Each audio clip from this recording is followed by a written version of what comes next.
कल्पना करा, एक सम्राट ज्याच्या एका आदेशानं लाखो सैनिक रणांगणात उतरायचे, ज्याच्या नावानं संपूर्ण हिंदुस्तान थरथर कापायचा.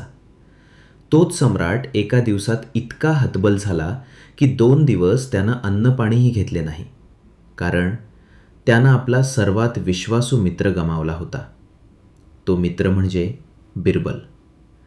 आपण लहानपणापासून अकबर आणि बिरबलाच्या विनोदी गोष्टी ऐकत आलो आहोत, परंतु त्या गोष्टींपलीकडे एक असा इतिहास आहे जो डोळ्यात पाणी आणतो. हा इतिहास आहे मैत्रीचा, विश्वासाचा, कर्तव्याचा आणि एका अशा बलिदानाचा ज्याची किंमत एका सम्राटालाही आयुष्यभर चुकवावी लागली. आज आपण जाणून घेणार आहोत महेश दास नावाचा एक साधा मुलगा कसा बनला सम्राट अकबराचा सर्वात जवळचा मित्र आणि कशामुळे रणांगणात त्याचा असा अंत झाला की त्याचा मृतदेहही कोणाला सापडला नाही. चला, इतिहासाची पाने उलगडूया. इसवी सन 1528च्या सुमारास उत्तर भारतातील एका सामान्य ब्राह्मण कुटुंबात एका मुलाचा जन्म झाला. त्याचं नाव होतं महेश दास.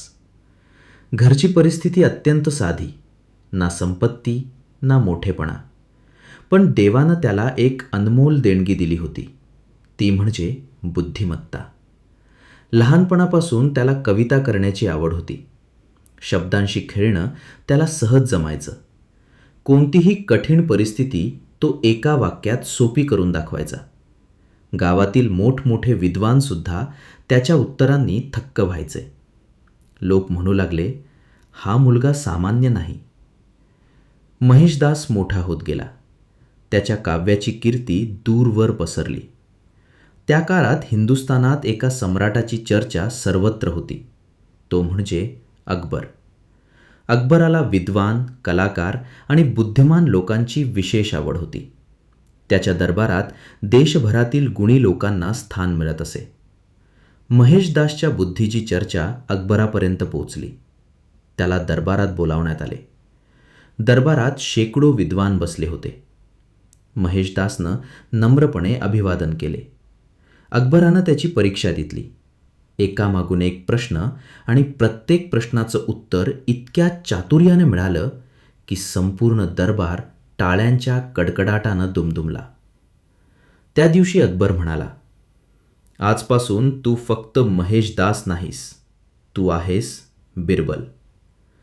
दरबारात अनेक मंत्री होते, मोठमोठे सेनापती होते, राजकारणी होते, पण अकबराला सर्वात जास्त विश्वास होता तो बिरबलावर. राजकीय निर्णय असो, कौटुंबिक प्रश्न असो किंवा एखादा कठीण प्रसंग, अकबर सर्वप्रथम बिरबलाशी चर्चा करायचा. कारण बिरबल फक्त होकार देणारा माणूस नव्हता, तो सत्य सांगणारा मित्र होता. जेव्हा अकबर चूक करायचा तेव्हा संपूर्ण दरबार शांत बसायचा, पण बिरबल धाडसानं सत्य बोलायचा आणि हीच त्याची सर्वात मोठी ताकद होती. अकबराचा वाढता विश्वास पाहून दरबारातील अनेक सरदार नाराज झाले. त्यांना वाटू लागलं, हा हिंदू ब्राह्मण बादशाच्या इतका जवळ कसा? काही जण बिरबलाविरुद्ध कट रचू लागले.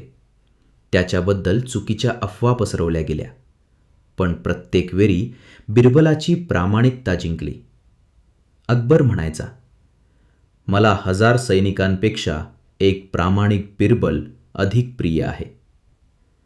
इसवी सन 1586 उत्तर पश्चिम सीमेवर युसुफझाई जमातीनं मुघल सत्तेविरुद्ध बंड पुकारले.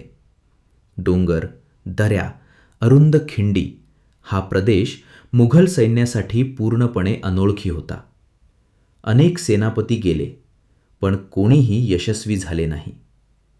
अखेर अकबरानं कठीण निर्णय घेतला. त्यानं बिरबलाला बोलावले. क्षणभर शांतता पसरली.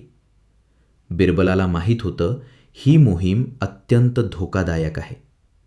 तरीही तो म्हणाला, माझ्या बादशहानं आदेश दिला आहे, माझं जीवनही साम्राज्यासाठी अर्पण. बिरबल सुमारे 8000 सैनिकांसह डोंगराळ भागात पोहोचला. रात्र गडद होत चालली होती. अचानक डोंगरांच्या माथ्यावरून बाणांचा वर्षाव सुरू झाला. मोठमोठे दगड खाली कोसळू लागले. मुघल सैन्य चारही बाजूंनी अडकले. पुढे मृत्यू, मागे खोल दरी.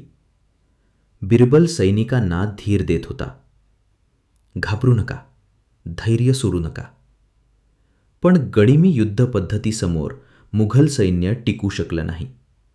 सैनिक एकामागून एक कोसळू लागले आणि त्या रणांगणात इतिहासातील सर्वात बुद्धिमान दरबारी कायमचा शांत झाला.